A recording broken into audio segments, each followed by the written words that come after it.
just love these floors. I wish my floors were like that.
What the hell is that?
Okay.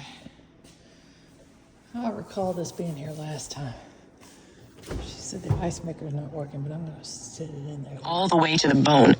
For Don Peters loved his mother, had loved her cool hand on his feverish forehead when he was a little boy, and remembered how she used to sing that he was her sunshine, her only sunshine. And how could your own mother turn on you? What did that say about her? Talk about controlling females, there it was in a nutshell. It occurred to him that he ought to call and check on his mother, but then he thought, forget it, she was a big girl. The current situation stank of female conspiracy, seduction, and entrapment. That the loony in Unit 10 had somehow known the warden would be calling him in pretty much sealed the deal. He wouldn't say they were all in it together. No, he wouldn't go that far. It would be crazy. But he wouldn't say they weren't, either. He sat on the edge of the warden's desk and accidentally jarred a small leather bag off the edge onto the floor. John bent to pick the bag up. It looked like what you might use to put your toothbrush in if you were traveling, but it was nice leather. On his phone. 6. Once there had been hundreds of rats in the prison and dozens of colonies. Now just 40 remained. As Evie lay with her eyes closed, she spoke with the Alpha, an old female, a long-clawed fighter with thoughts like rusty grinding wheels. Evie imagined the Alpha's face as a lattice of scar tissues, very lean and beautiful. Why so few of you, my friend? Poison, this warrior queen told her. They lay poison. It smells like milk, but it kills us. The rat was in a crease between the cinder blocks that divided Unit 10 from Unit 9. The poison is supposed to make us seek water, but often we become confused and die without reaching any. It's a miserable death. These walls are filled with our bodies. No more of you need to suffer that way, said Evie. I can promise that. but I may need you to do certain things for me, and some of them may be dangerous. Is that acceptable to you? As Evie expected, danger meant nothing to the queen rat. To gain her position, the queen had fought her king.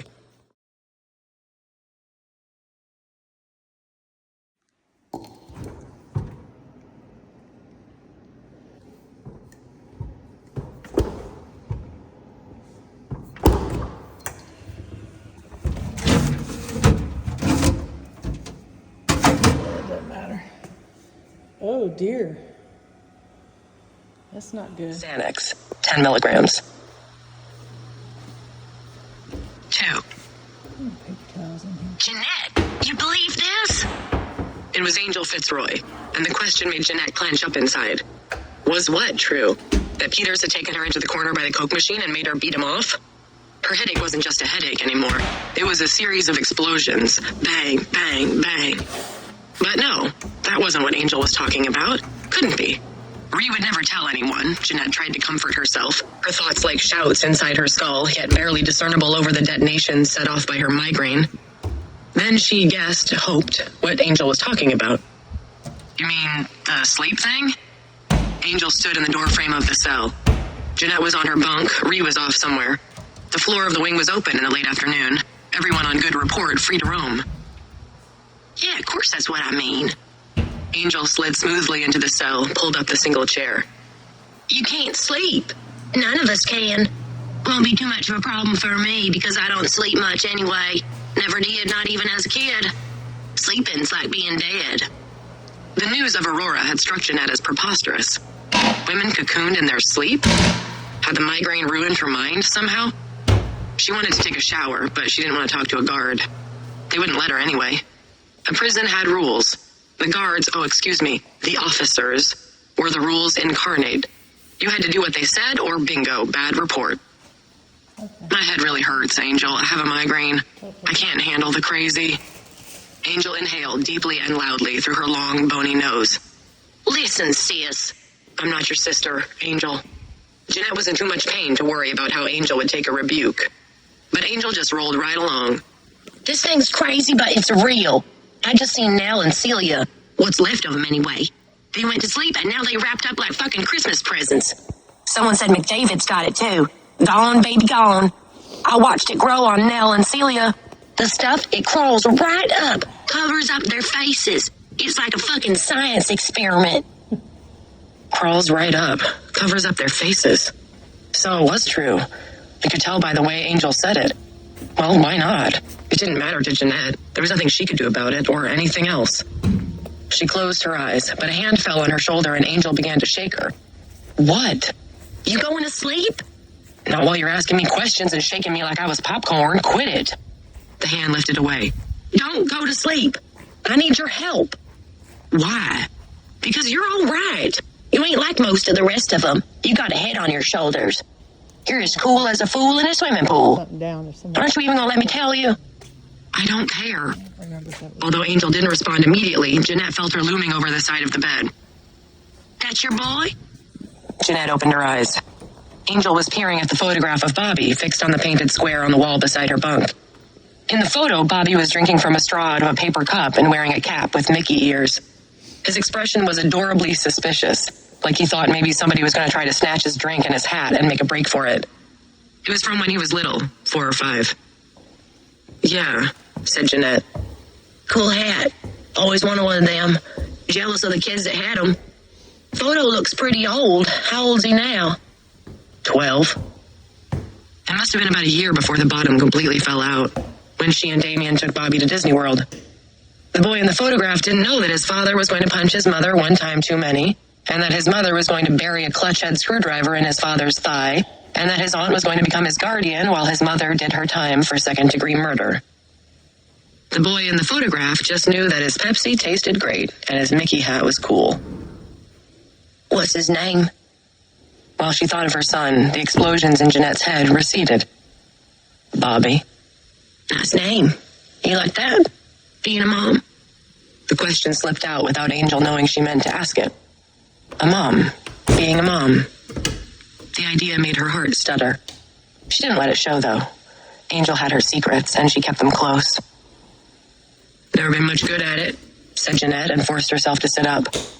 But I love my son. So what is it, Angel? What do you need me to do? 3. Later, Clint would reflect that he should have known Peters was up to something. The officer was too placid at first, the smile on his face entirely inappropriate to the charges being leveled. Not a big deal. Clint was angry, though, angry as he hadn't been since he was Jared's age, and he didn't see what he should have seen. It was as if there was a rope in his head, binding shut a box containing a lot of bad stuff from his childhood. His wife's lie had been the first cut in the fiber, Aurora had been the second, the interview with Evie had been the third, and what had happened to Jeanette had snapped it. He found himself considering the damage he could inflict on Peters with various objects. He could shatter his nose with the phone on the desk. He could cave in the abusing fuck's cheek with the Warden's Correctional Official of the Year plaque. Clint had worked hard to exorcise that kind of violent thinking, had largely gone into psychiatric medicine in the first place in reaction to it.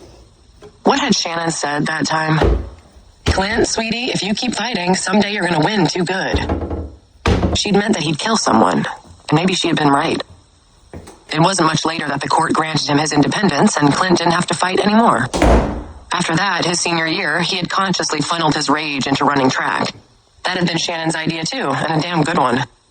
You want to exercise, she had said. You should run. There's less bleeding.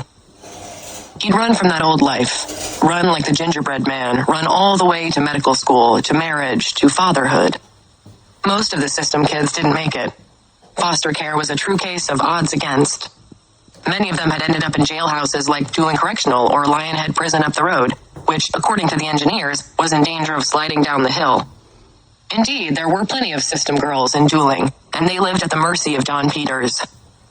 Clint had been lucky. He had beaten the odds. Shan had helped him. He hadn't thought of her in a long while. But this day was like a broken water main. There was stuff coming up, a flood in the streets. It seemed that days of disaster were also days of remembering. 4. Clinton Richard Norcross had entered the foster system for good in 1974 when he was 6. But the records he'd seen later said he'd been in and out even before that. A typical story. Teenage parents, drugs, poverty, criminal records, probably mental health issues. The nameless social worker that interviewed Clint's mother had recorded, "She is worried about passing her sad feelings along to her son." He had no memories of his father, and the only scrap he retained of his mother was of a long-faced girl grabbing his hands, swallowing them up in hers, shaking them up and down, pleading to him to stop chewing his nails. Lila had asked him once if he was interested in attempting to make contact with either of them, if they were alive. Clint was not. Lila said she understood, but really she had no idea, and he liked it that way. He didn't want her to. The man she married, the cool and able Dr. Clinton Norcross, had quite consciously put that abandoned life behind him. Except you couldn't put anything behind you. Nothing was lost until death or Alzheimer's took it all. He knew that. He saw it confirmed in every session he held with every prisoner. You wore your history like a necklace, a smelly one made of garlic. Whether you tucked it under your collar or let it dangle loose, nothing was lost. You fought the fight over and over, and you never won the milkshake. He had passed through a half-dozen homes during his youth and adolescence. None of them like a home, if that meant a place where you felt safe.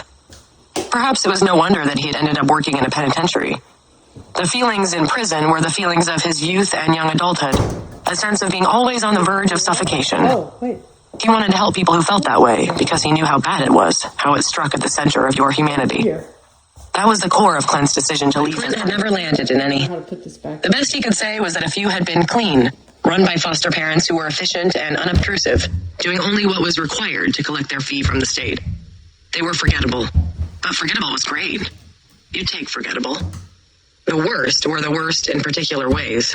The places where there wasn't enough to eat. The places where the rooms were cramped and dirty and cold in the winter. Where the parents had non-paying jobs for you. The places where they hurt you. Girls in the system got hurt the most. Of course they did. Some of his foster siblings, Clint couldn't find their faces now, but a few remained clear.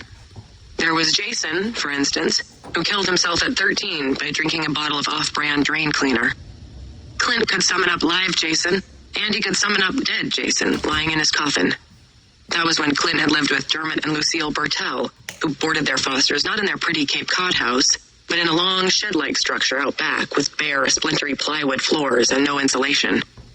The Bertels held what they called Friday night fights, with their half-dozen wards as the pugilists and a chocolate milkshake from McDonald's for the prize. Clint and Jason had been matched up once, fighting for the amusement of the Bertels and their friends. The arena was a little patch of broken-up concrete patio, and the spectators gathered around the edge to watch and lay bets. Jason had been a long shot, scared and slow, and Clint had wanted that milkshake. In the open casket, Jason had a nickel-sized bruise under his eye that Clint had given him a few evenings earlier. The next Friday, after Jason drank gunko and retired from boxing forever, Clint won the milkshake again, and then, without thinking about any possible consequences, at least not that he could remember, he threw it in Dermot Bertel's face. That had resulted in a tremendous beating for Clint, and it hadn't brought Jason back, but it had gotten him out of that house. And the next place, or maybe the one after that, was where he'd shared a dismal basement room with good old Marcus. Clint remembered his foster brother Marcus's wonderful cartoons. Marcus drew people so that they were 80% nose, pretty much just noses with wee legs and wee arms. The nose-it-alls was what he called his strip. He was really good, and dedicated, too. Then one day after school, without any explanation, Marcus told Clint he'd thrown all his notebooks away somewhere, and he was lighting out. Clint could picture the cartoons, but not Marcus. Shannon, though. Shannon he could see. She was too beautiful to fade. "Hey, I'm Shannon. Don't you want to know me?" She introduced herself that way without glancing over at Clint, who was walking past on his way to the park, sunbathing across the hood of a Buick that was parked at the curb outside the group home in Wheeling, blue tank top and black jeans, and smiling right up into the sun. "You're Clint, aren't you?" "Yeah," he said. "Uh-huh. Well, isn't it nice to meet us?" she replied. And Clint, despite everything, had laughed, really laughed, for the first time in who knew how long. The group home in Wheeling where he met her was the last stop on his grand tour of the state foster system. For most, it was basically a connecting point to places like Dooling Correctional and Weston State. Weston, a monumental Gothic asylum, closed in 1994. Now, in 2017, it was open for ghost tours. Was that where his father ended up? Clint wondered. His mother? Or Richie, who got his nose and 3 fingers broken by some prep school boys in a mall because he said they shouldn't make fun of his purple jacket that had come from a donation box. Or Marcus. He knew they couldn't all be dead or in prison, and yet it didn't seem like any of them could still be breathing and free. Did they all float around the dark halls of Weston after hours?